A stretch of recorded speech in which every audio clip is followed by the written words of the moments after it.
이 유명 연예인들이 줄줄이 특별 세무조사를 받으면서 정말 적게는 수천만 원, 많게는 수억 원까지 또 세금을 추징당했다는 소식입니다. 이게 계속 반복되더라고요. 네. 연예계 뭐 세금 뭐 연예계뿐이 아니고. 근데 어떤 분들, 어떤 스타들이 이름에 올렸어요? 네, 이번에 탈세 그리고 체납에 오명을 쓰게 된 스타들 너무너무 유명하신 분들이 너무 유명한 분들인데요. 일단 개그맨 박나래 씨, 배우 박준규 씨입니다. 먼저 박나래 씨의 사례부터 말씀을 드리고 싶은데요. 이 박나래 씨 같은 경우에는 2022년 서울지방국세청 조사 2국으로부터 특별 세무조사를 받고 수천만 원의 추징금을 이제 받았다라는 소식이 보도가 됐습니다. 너무 많이 아시는 분들도 계시겠지만 이 특별 세무조사의 경우에는 정기 세무조사와는 달리 사전에 이 통보하지 않고 불시에 착수하기 때문인데요. 이 법인 또는 개인이 보고해야 할 소득을 누락했거나 혹은 이 적절한 비용 청구가 확인이 되지 않았던 거죠. 이런 여러 가지 이유에 의해서 탈세 혐의점이 있어야 진행이 된다라고 합니다. 이렇게 박나래 씨가 치명적인 탈세 꼬리표를 달았다면 박준규 씨는 조금 또 다른데요.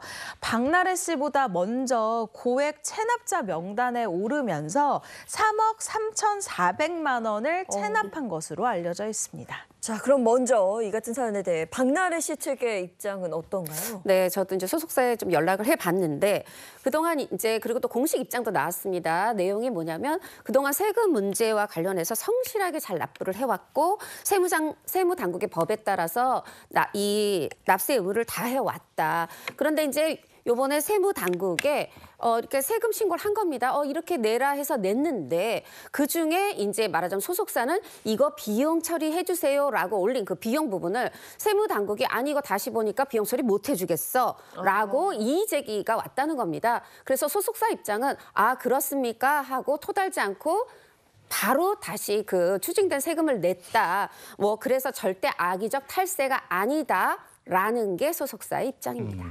비용 처리라는 게 연예인이 연예 활동을 하면서 드는 비용들 네. 이런 걸 이제 비용으로 인정해줘서 세금에서 좀 이렇게 빼서 해주고 뭐 이러는 건데 네네. 그러니까 세무 당국하고 세무사가 이런 걸 봐줬을 테니까 네. 요 입장이 좀 달라서 이런 문제가 생겼다 이런 얘기를 한 거군요. 그러니까. 그렇죠. 이게 세무사가 아무래도 이 고객이죠. 이 박나래 씨한테 이런 부분에 대해서 통지를 안 하진 않았을 텐데라고 의아해하시는 분명히 이 누리꾼들도 있습니다.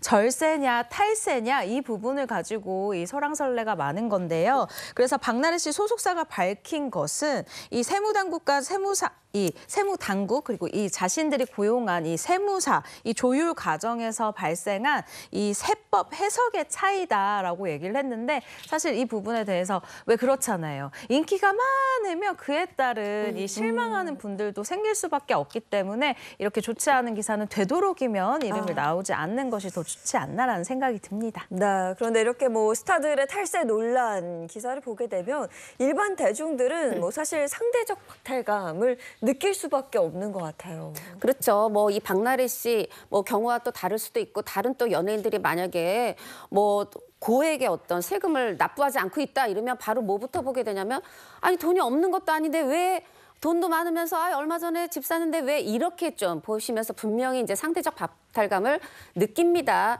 이제 박나래 씨가 2021년에 하나 이 낙찰을 받았죠. 서울 이태원동에 소재해 166평 규모의 주택을 56억 원에 낙찰을 받았어요.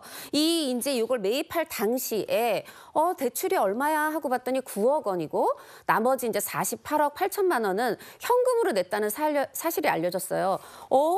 이거 현금 이 능력 있구나. 이제 이런 사실을 우리가 이제 확인할 수 있었다 이건데 사실 이제 많은 연예인들이 막 집 샀어, 빌딩 샀어 이러면은 거의 뭐 90%, 100% 대출 받았던 것과는 다르죠. 근데 사실 이게 저는 개인적인 의견입니다만 저는 오히려 좀 90%, 100% 대출 이렇게 받는 연예인들 볼 때 갚을 능력 있다고 저렇게 큰 대출을 받나? 아니면 은행이 저게 정말 합법적으로 우리보다 너무 많이 빌려주는 것 같아 이런 느낌을 이제 가질 때도 있어요. 그래서 이제 사실 이제 본인이 대출을 적게 받고 집을 샀다는 게 자본주의 사회에서 뭐가 문제겠습니까? 다만 이제 최 기자 얘기한 것처럼 대중은 이렇게 그때는 나쁜 일이 아니었는데도 이런 뭐 세금 문제가 나오면 아유 돈이 없는 것도 아닌데 왜 그랬어? 이제 이런 게 나오니까 어떻게 보면은 이렇게 좋지 않은 뉴스가 나오지 않도록 어떻게 보면 비용 처리도 너무 이렇게 꼼꼼하게 하는 것도 글쎄요 참 저도 이게 말하기가 좀 곤란합니다. 네. 그리고 박준규 씨. 박준규 씨는 언제부터 세금을 안 낸 거예요?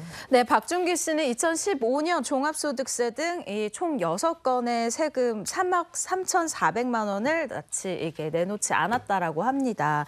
납부 기한이었던 2017년 2월부터 4년째 박준규 씨는 지난 3월 국세청으로부터 이 소명 기회 및 납부 독려를 받은 것으로 알려졌는데요. 이에 응하지 않아서 명단 공개 대상에 올렸다라고 합니다. 네, 이렇게 고액 체납자 명단에 오른 박준규 씨. 박준규 씨 측의 입장은 어떤지도 궁금하네요. 사실 이게 이제 좀 또 이 뭐 세금을 할 때 비용이 되느냐 안 되느냐고 이거는 좀 명백하게 본인이 좀 말하기 힘드실 것 같긴 해요. 왜냐하면은 우리가 이제 이 헌법 제38조에 국민의 납세의 의무를 정하고 있죠. 모든 국민은 법률이 정하는 바에 따라서 납세의 의무를 진다. 어떻게 보면 이 납세의 의무를 이제 불성실하게 이행을 하신 건데 박준규 씨가 이에 대해서 그렇기 때문에 뭐 커다랗게 변명하시는 게 아니라 이렇게 얘기를 합니다.